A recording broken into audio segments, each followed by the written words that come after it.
Hello everyone, how are you all. बच्चा party, देखिए आप सभी के दिमाग में एक सवाल बार बार आता है कि भाई मैंने 10th तो पास कर लिया, अब 11th में मैथ्स लूं या ना लूं। फिर दूसरा सवाल यह आता है कि अगर मैथ्स नहीं लिया है तो क्या मैं सीए कर पाऊंगा। तो भाई आज का यही टॉपिक है कि can non maths students do CA. क्या नॉन मैथ्स वाला बच्चा सीए कर सकता है, हाँ या ना। भाई सवाल तो थोड़ा सा टिपिकल है। कर तो सकता है भाई, दुनिया में कोई भी कुछ भी कर सकता है। पर क्या नॉन मैथ्स होने के साथ अगर मेरा मैथ्स नहीं है तो मुझे परेशानियां आने वाली हैं।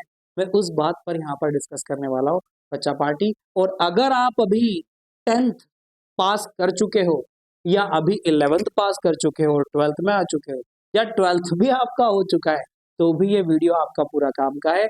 अगर आप सीए करना चाहते हो तो ध्यान रखिएगा, वीडियो पूरा एंड तक देखिएगा। छोटे से वीडियो में छोटी सी बात से मैं यहाँ पर आपको इस सवाल का जवाब देने वाला हूँ। तो आगे बढ़ते हैं। मैं हितेश परमार, अन अकेडमी संकल्प 2.0 से आपका मैथ्स मतलब क्वांटिटेटिव एप्टीट्यूड फैकल्टी। तो शुरू करते हैं बच्चा पार्टी। तो क्या नॉन मैथ स्टूडेंट सीए कर पाएगा भाई।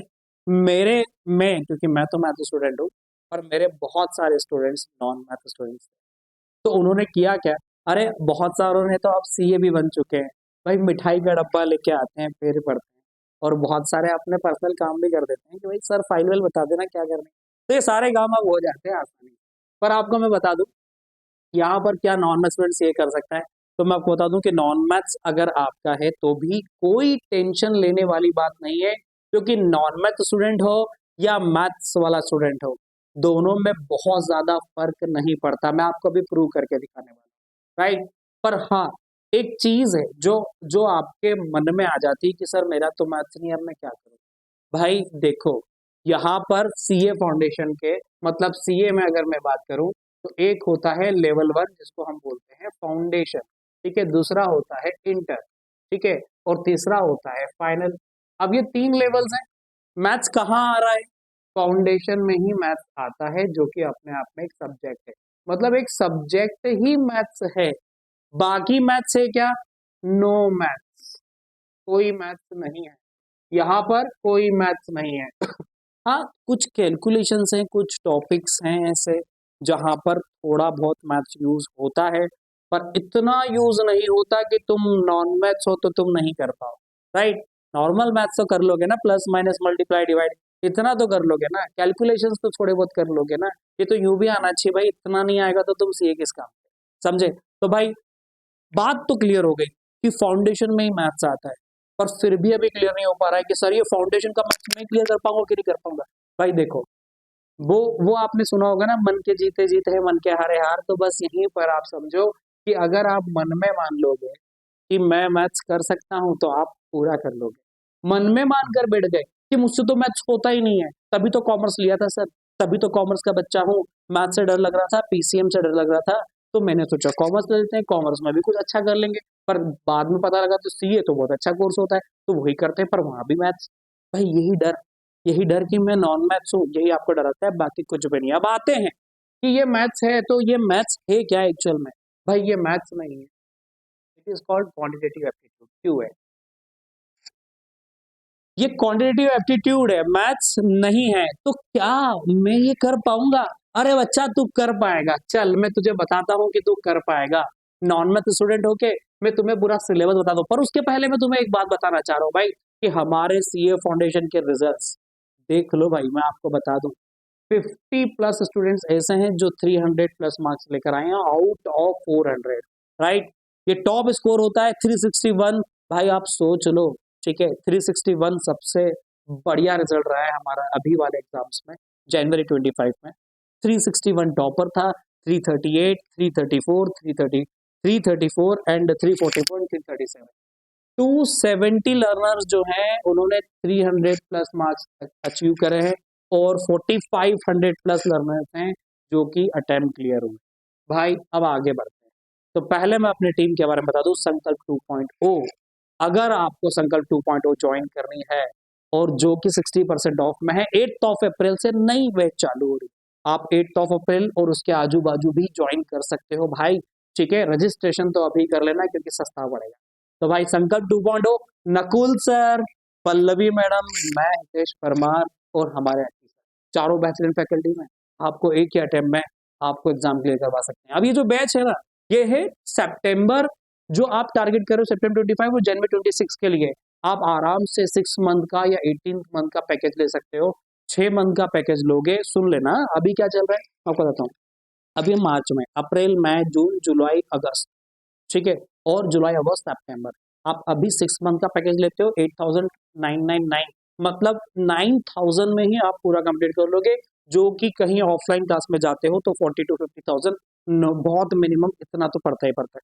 सिर्फ 9,000 में जो एक सब्जेक्ट की कीमत होती है, उसमें आप फुल कोर्स कर लोगे, और वो कोर्स भी ऐसा जिसमें 4 डिफरेंट फैकल्टीज और पूरी अनअकैडमी की टीम आपके साथ बैठी होगी सुबह से रात तक, राइट, सुबह से रात तक बोल रहा हूँ। और ये बात नोट करके रख लो, सच में भी सुबह 8:30 बजे से क्लास लेता हूँ और रात को 9:30 बजे मेरी क्लास एंड होती है, 8:30 9:30 बजे तक, राइट। तो हम पूरा आपके साथ बैठे होते हैं और हमारी पूरी टीम बैठी होती है भाई, ठीक है। तो 8 अप्रैल डेट ध्यान रखना, ठीक है, डेट ध्यान रखना, रजिस्ट्रेशन कर लीजिए, और ध्यान रखना कोड यूज करना हितेश पी, राइट। चलिए आगे बढ़ते हैं दोस्त, ठीक।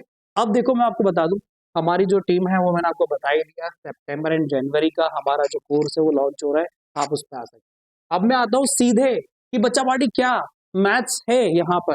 तो मैं पहले आपको बता दूं कि क्वांटिटेटिव एप्टीट्यूड, जो कि सीए फाउंडेशन, सीए फाउंडेशन में पेपर 3 है क्वांटिटेटिव एप्टीट्यूड, जिसमें कि पार्ट ए, पार्ट बी और पार्ट सी, 3 डिफरेंट पार्ट्स हैं यहाँ पर। पार्ट ए में बात करेंगे तो ये है तुम्हारा मैथ्स, 1 to 8 चैप्टर्स तक मैथ्स चलेगा, ठीक है। फिर उसके बाद अगर हम बात करें 9 to 12 तक, मतलब 4 चैप्टर्स हैं लॉजिकल रीजनिंग। अरे भाई लॉजिकल रीजनिंग कोई भी कर सकता है, मैथ नॉन मैथ से कोई रिश्ता नहीं है, कोई भी कभी भी कैसे भी स्टार्ट करे, लॉजिकल रीजनिंग खत्म। पार्ट सी क्या होता है? पार्ट सी है स्टैटिस्टिक्स। हाँ, यहाँ कैलकुलेशंस है। ये होगा आपका क्या 13 टू कहाँ तक होगा 18 तक, मतलब कि सुन लो 8 chapters, 4 chapters and again 6 chapters, total मिलाकर 18 चैप्टर्स हैं, जिसमें से पार्ट सी 40 मार्क्स हैं, ये 20 मार्क्स है और ये 40 मार्क्स हैं। भाई अब ये तीनों हैं, अब मैथ्स कितना है, मैथ्स कितना है, तो ये है मैथ, बाकी तो कोई भी कर सकता है, ये तो नॉन मैथ्स वाला बच्चा दोनों ही करता है। तो 60% मैथ्स है, 40% मैथ्स है, और बाकी हमारा 60% जो है वो नॉन मैथ्स वाला भी इजीली कर सकता है। अब आते हैं मैथ्स में कि भाई मैथ्स क्या है। तो अब देखो मैथ्स पार्ट ए, ये 8 डिफरेंट चैप्टर्स हैं। मैंने जो यहाँ पर रेड लगाया है वो मुझे फील होता है कि नॉन मैथ्स वाला बच्चा उसमें बहुत घबराता है, नॉन मैथ्स वाला बच्चा उसमें बहुत घबराता है। अब अगर मैं रेड वाले टॉपिक से बोलूं कि भाई मुझसे इसमें डर लगता है, तो मैं थोड़ा बहुत ही करूंगा, बाकी जो व्हाइट में लिखा है ratio, proportion, indices, equation, linear equities और टाइम वैल्यू ऑफ मनी, ये 4 डिफरेंट चैप्टर्स भी कर लेता हूँ, तो मिनिमम मुझे कितने मार्क्स आते हैं? देखो इसमें तो 14 आ ही रहे, ठीक है। इसमें एक नंबर में मान लेता हूँ, इसमें मैं 4 मान लेता हूँ, कम कर देता हूँ भाई, तो ये होगा 20 और ये 25, एवरेज 25। तो तुम यहाँ पर यूं ही कर सकते हो, ये कोई भी कर सकता है। 40 में से 25 का तो तुम यूं भी अटेम्प्ट कर सकते हो बहुत इजीली, इसमें कोई फर्क नहीं पड़ता कि तुम मैथ्स स्टूडेंट हो या नॉन मैथ्स स्टूडेंट। क्लियर बच्चों, बात समझे भाई? तुम, मैं फिर बताऊं, मन के हारे हारे और मन के जीते जीत, तो मन में पहले ही मान लो कि भाई तुम कर सकते हो, क्योंकि इसमें है भी इतना। अब बचे हुए ये पार्ट मानता हूँ हायर मैथ से, मानता हूँ, ठीक है, पर इनके जो मार्क्स हैं एग्जाम में जो आते हैं वो कितने नंबर के होंगे? अगर 25 का ये हो गया तो खुद सोच के देखो, 15 नंबर। बाकी बचा कुछ आप 15 नंबर, 15 से 20 के बीच में आएगा, मैक्सिमम 20 बोल रहा हूँ, कभी कभार ही मैक्सिमम 20 पर गया है ये, उसके पहले ही खत्म हो चुका है। तो भाई अब तुम खुद सोच लो कि ये तो मैं कर लूंगा भाई। तो भाई नॉन मैथ्स वाले बच्चों एंजॉय करो, 25 नंबर तुम्हारी जेब में है। लॉजिकल रीजनिंग कोई भी कर सकता है, बचपन से तुम पढ़ते आ रहे हो, number series, coding, decoding, odd man out, direction sense, sitting arrangement and blood relation. भाई कितने मार्क्स का? 20 मार्क्स। ये तो छोड़ने वाली बात ही नहीं है, कोई भी कर लेगा। 25 वहां पर, 20 यहाँ पर, 45 हो गए। पास होने के लिए कितने चाहिए भाई? अगर तुम इंडिविजुअल सब्जेक्ट की बात करो तो 40% ही चाहिए, मतलब 100 में से 40। पर अगर एग्रीगेट बात करो तो 50% चाहिए होता है। तो अगर तुम बाकी सब्जेक्ट में अच्छा कर लेते हो और यहाँ 40 भी लाते हो तो तुम पास हो गए, और इन दो में ही तुम पास हो चुके हो। अभी तो स्टेट्स मैंने हाथ ही नहीं लगाया। अब स्टैटिस्टिक्स पे आते हैं तो स्टैटिस्टिक्स में ये 6 चैप्टर्स हैं, जिसमें से 4 जो कि व्हाइट में और बाकी रेड में। रेड मतलब थोड़े डिफिकल्ट, जो कि नॉन मैथ्स वाला बच्चा डरता है, पर मैं बता दूं कि जब ईमानदारी से पढ़ते हैं तो वो भी अच्छे से हो जाते हैं।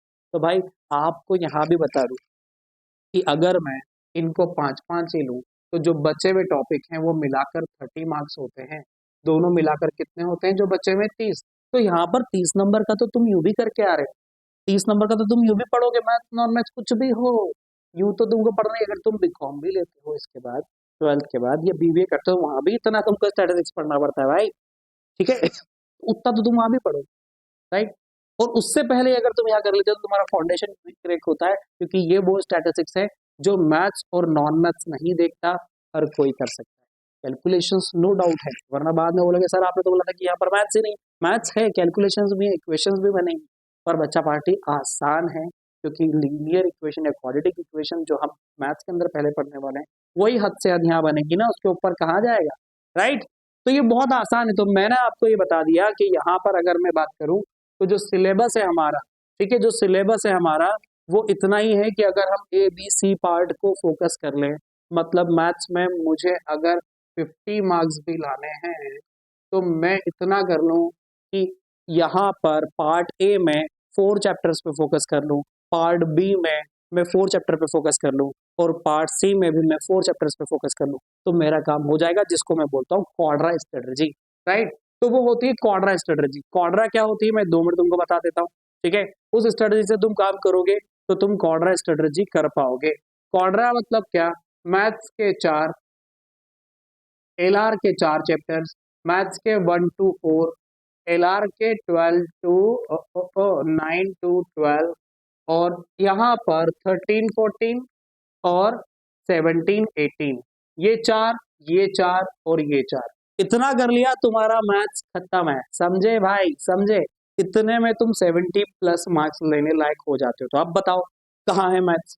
तो भाई सवाल जो था कि क्या नॉन मैथ्स स्टूडेंट यहाँ पर सीए कर सकता है आसानी से, तो मैं आपको बता दूं इतना ही है। आज भी तुम चाहो तो एलआर सेल्फ निपटा सकते हो, ठीक है। अगर तुम्हारा एग्जाम यही वाला अटेम्प्ट है तो भाई आ जाओ हमारे इसी चैनल पे, इसी यूट्यूब चैनल को सब्सक्राइब कर लो, और डेली बैठो मेरे और मेरी टीम के साथ, और हमारी टीम के साथ आप कंप्लीट करो आपका ये मई 2025 वाला अटेम्प्ट। हम पूरी गारंटी लेते हैं कि आपको पूरा कोर्स करवाकर आपको रिवीजन करवाएंगे मैराथन, और एग्जाम के दिन तक सुबह तक भी हम आपको रिवीजन करवाएंगे। तो भाई बने रहेगा अनअकैडमी के साथ, लेट्स क्रैक इट।